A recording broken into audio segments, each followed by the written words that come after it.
यहाँ काशी में महादेव के पुनः प्रवेश, माता आदिशक्ति और महादेव के संयोग के साथ प्रथम पूज्य गणेश जी के भव्य हेरंब रूप के दर्शन प्राप्त कर आप सभी धन्य हुए।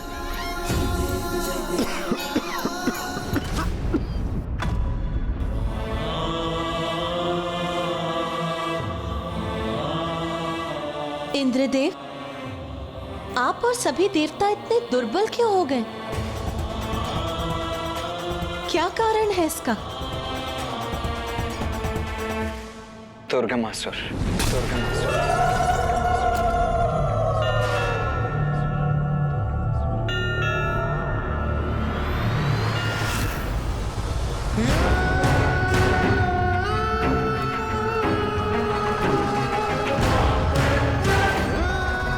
इसलिए अब तो सर्वत्र अज्ञानता के अंधकार का विस्तार होना चाहिए, तो फिर दूर में दिखाई देती ये लौ कैसी? वो लौ तुम्हारा काल है। तुम्हें दिखाई देने वाली वो लौ उनकी आशा की प्रतीक है जिनकी आस्था अच्छाई में है, और इसीलिए तुम्हारे सर्वनाश की सूचक है। शांत हो जाओ तुम।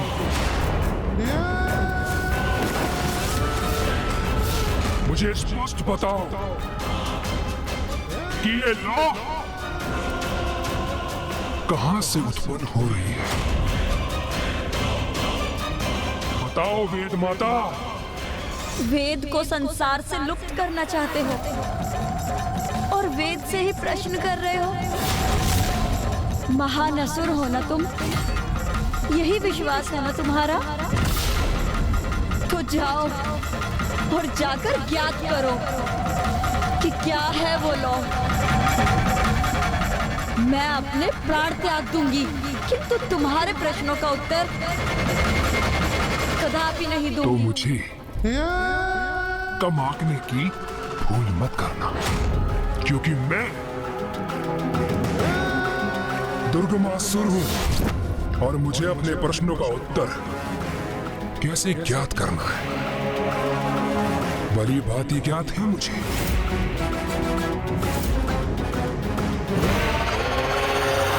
माँ, आप बिना अपनी पलकें झपकाए पिताश्री की प्रतीक्षा में व्याकुल अवस्था में थी। कदाचित इसलिए आपको ये ज्ञात नहीं माँ कि इस अंतराल में दुर्गमासुर ने कितना आतंक उत्पन्न किया है। माँ, दुर्गमासुर ब्रह्मलोक से वेद माता का अपहरण कर उन्हें अपने साथ ले गया है।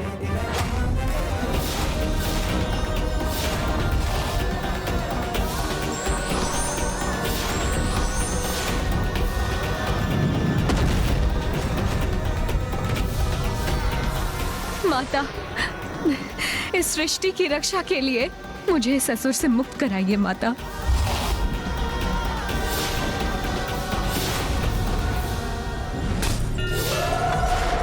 वेद की देवी का हरण कर लिया दुर्गमासुर ने।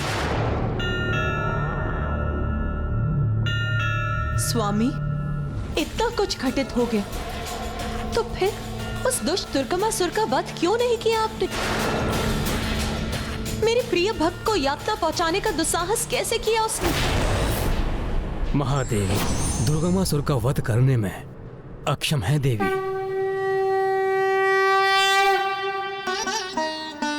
ये आप क्या कह रहे हैं? भला ऐसा कौन सा असुर है जिसका वध स्वामी नहीं कर सकते? देवी, दुर्गमासुर को दिए वरदान की मर्यादा के अनुसार महादेव उसका वध करने में असमर्थ हैं। फिर कौन कर सकता है उसका वध? वो ऐसी स्त्री हो जिसने वर्षों तक अपनी पलकें न झपकाई हो। तथास्तु, तथास्तु। आप देवी एकमात्र आप ही उसका अंत कर सकती हैं। उसको दिए हुए वरदान के अनुसार उसका वध एक ऐसी स्त्री से संभव है जिसने सहस्त्र वर्षों से अपनी पलकों को झपकाया ना हो। हाँ माँ, अब आप ही दुर्गमासुर का वध कर वेद माता को उससे मुक्त कराकर पुनः संसार में धर्म की सत्ता स्थापित कर सकती हैं, जिससे यज्ञ आदि पुनः आरंभ हो सके और देवता भविष्य रूपी अपना आहार प्राप्त कर सके। माँ,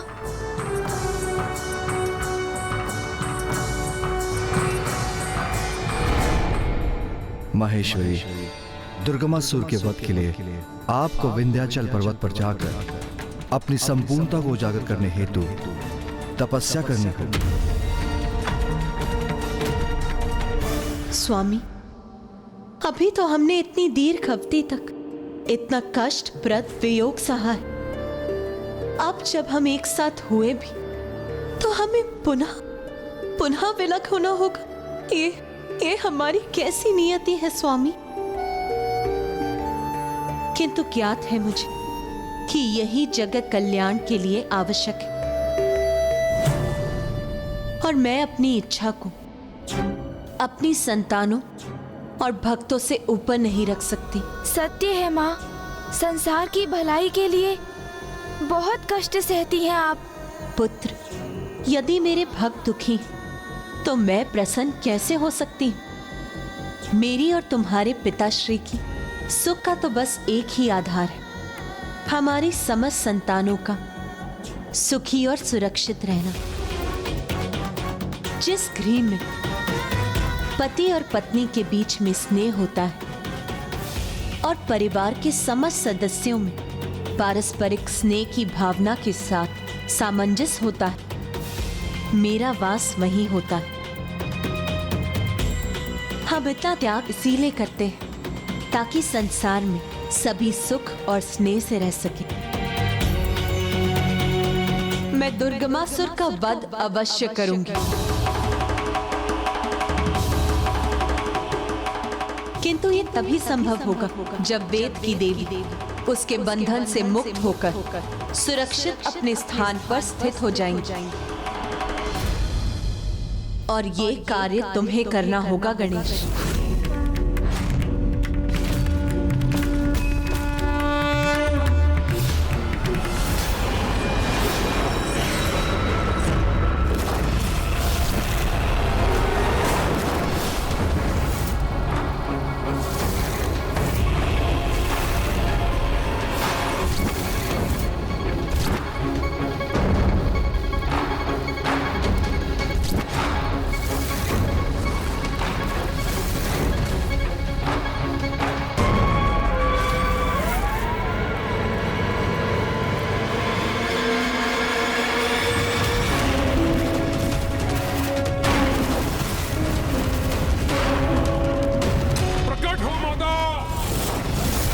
दर्शन दो माँ, माँ दर्शन दो, दर्शन दो माँ। हे माँ, मैं असुरराज दुर्गमासुर आपकी तामसिक पूजा करूंगा और इस पूजा हेतु मैं किसी भी पशु की बलि आपको प्रस्तुत कर सकता हूं, किंतु नहीं, मैं ऐसा कदापि नहीं करूंगा। माँ प्रकट हो माँ, दर्शन दे माँ, दर्शन दे।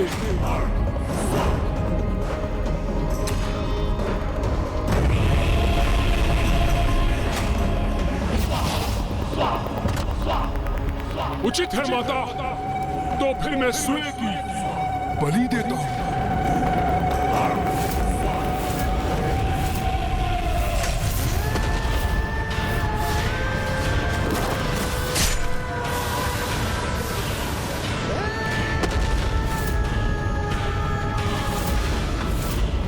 मां प्रकट हो मां, दर्शन दो मां, दर्शन दो मां।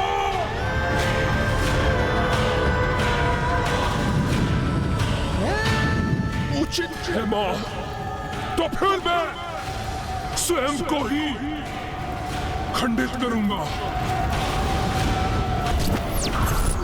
मुझे दर्शन दो मां,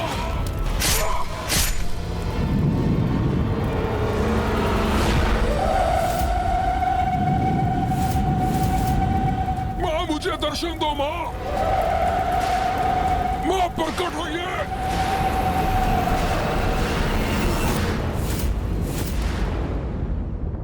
मैं क्षमा चाहूंगा माता, किंतु यदि मैं वेद माता को दुर्गमासुर से मुक्त करा सकता तो बहुत समय पूर्व ही ऐसा कर चुका होता माँ। किंतु मैं तो क्या, फूफा जी के वरदान के कारण कोई भी देवता दुर्गमासुर के समक्ष नहीं टिक सकते। किंतु अब तो आप वेद माता को दुर्गमासुर से मुक्त कराने का दायित्व मुझे ही सौंप रही है माँ। ये कैसे संभव होगा माता?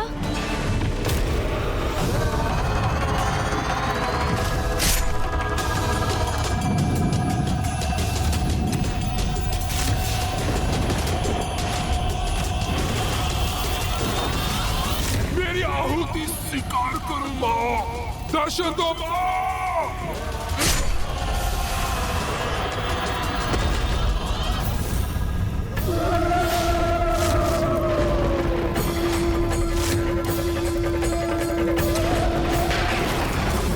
जब दुर्गमासुर मेरे सम्मुख होगा तब मेरे क्रोध का आवेग अपने चरम पर होगा और मैं अपनी क्रोधाग्नि से भस्म करूंगी उसे। किंतु वेद की देवी मेरे क्रोध से कोई क्षति पहुंचे ये मुझे स्वीकार नहीं। इसीलिए मैं उन्हें वहां से मुक्त कर सुरक्षित देखना चाहती हूँ। और एक बार वेद की देवी देवताओं के समक्ष पहुंच गई तो वो उन्हें पुनः ऊर्जा प्रदान करेंगी और जब सभी देवगण पुनः अपना पूर्ण वैभव प्राप्त करेंगे तभी मैं दुर्गमासुर को दंडित करूंगी। इसीलिए वेद की देवी को दुर्गमासुर से छिपकर मुक्त करना होगा। और इतनी चतुराई तुम्हारे सिवाय और किस में है गणेश?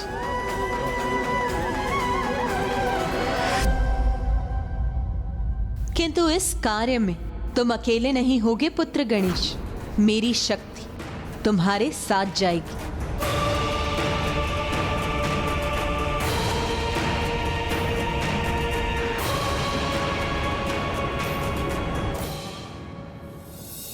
जगदम्बे जगजननी सिंह आरूढ़ा, जय माँ उमा स्वरूपा।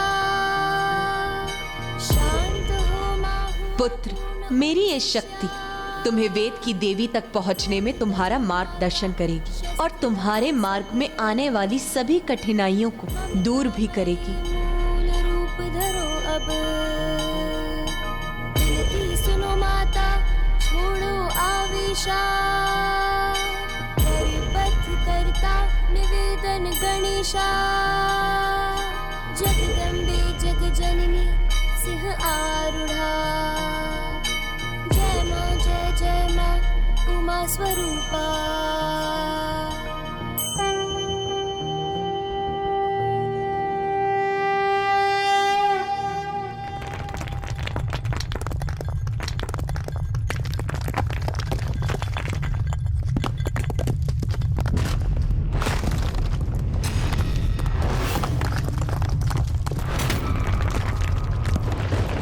सावधान पुत्र।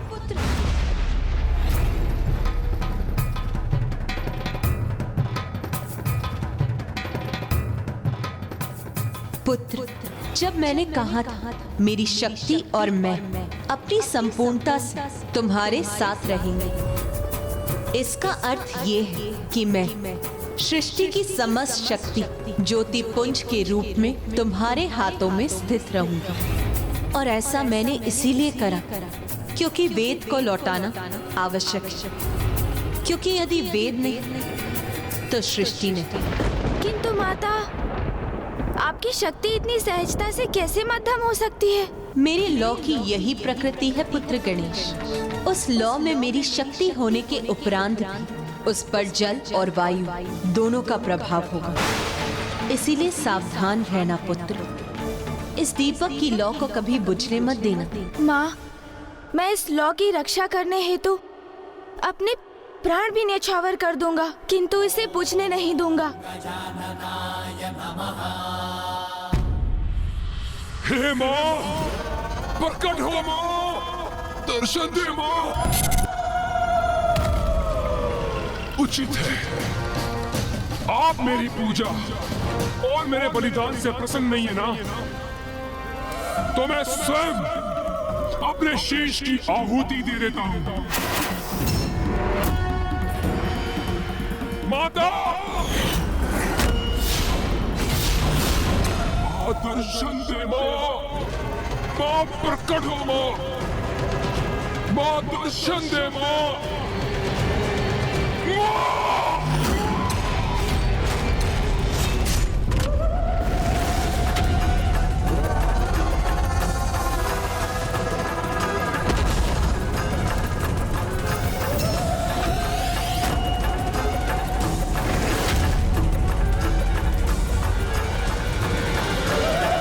क्षण के लिए तो मुझे लगा कि भस्म कर दूं तेरा शीश इस अग्नि में, अंत कर दूं मैं तेरा दुष्ट, बिखरे पड़े रहने दूं तेरे शरीर के लिए भिन्न भाग, और छुटकारा प्राप्त करूं तेरे हट से।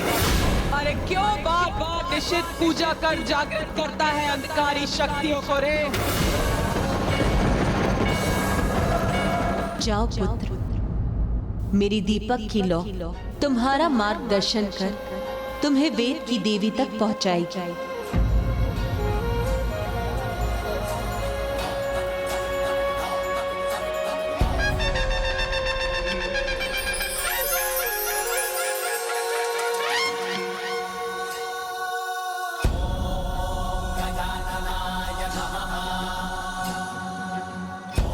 वो दीपक तुम्हें उचित दिशा का संकेत देकर तुम इस पे विश्वास कर आगे बढ़ो पुत्र, तो तुमसे कोई भूल नहीं होगी। अब मुझे आज्ञा दीजिए माँ।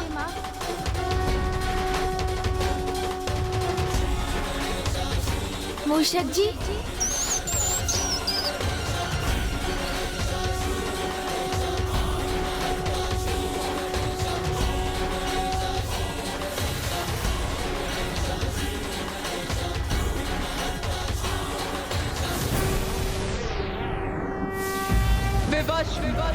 नियमों से बंधी हूँ मैं। अनुष्ठान यदि उचित तो मंत्रों की अधिष्ठात्री देवी को दर्शन देने आना ही होगा। और तू दुर्गमासुर, तुझे मेरे सिवाय किसी और अंधकारी देवी को बुलाने में रुचि नहीं होती है क्या?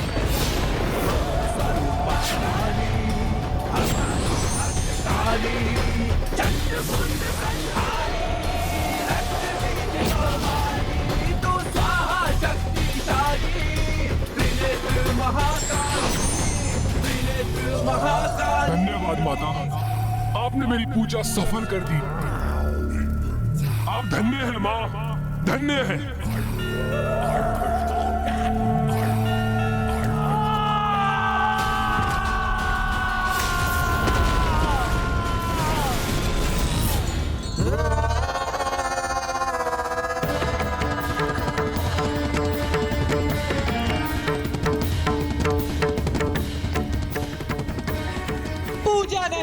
निश्चित पूजा है ये, तांत्रिक पूजा का विवश किया है तूने मुझे।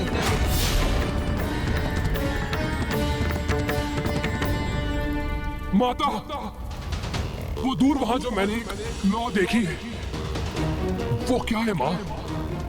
वेद माता तो अभी भी मेरे वश में है और संसार से वेद लुप्त है, तो फिर संसार में सर्वथा अंधकार ही छाना चाहिए ना माँ?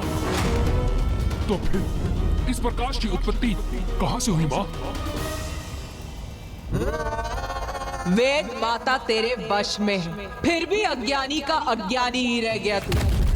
अरे सुन, महादेव काशी लौट आए हैं। महादेव और आदि शक्ति का पुनर्मिलन हुआ है, और इस मिलन के कारण तुझे ये प्रकाश दिखाई दे रहा है।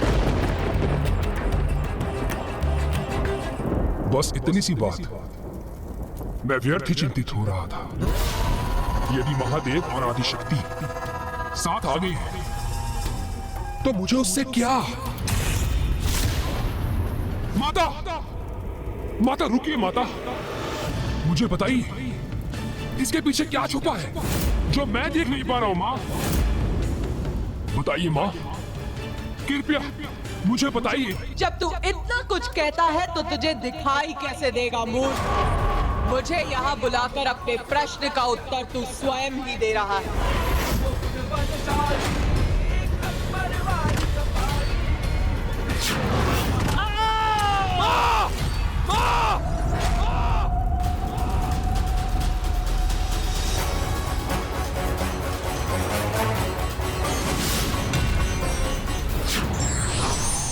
माता, माता मुझे बता दीजिए, इसमें मेरे लिए क्या संकट है?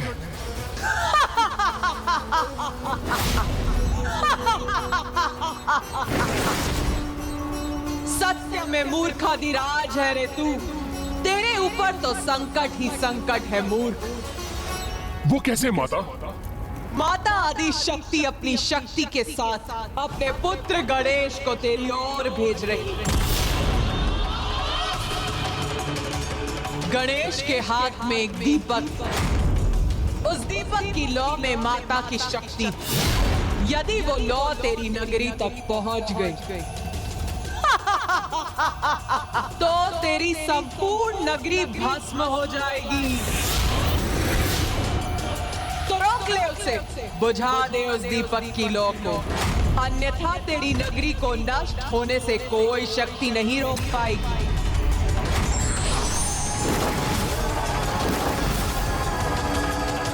भक्त कैसा भी हो, ईश्वर कभी उसका अहित नहीं चाहते, अपितु उसे उसकी भूल का आभास कराकर उसका मार्गदर्शन करते हैं।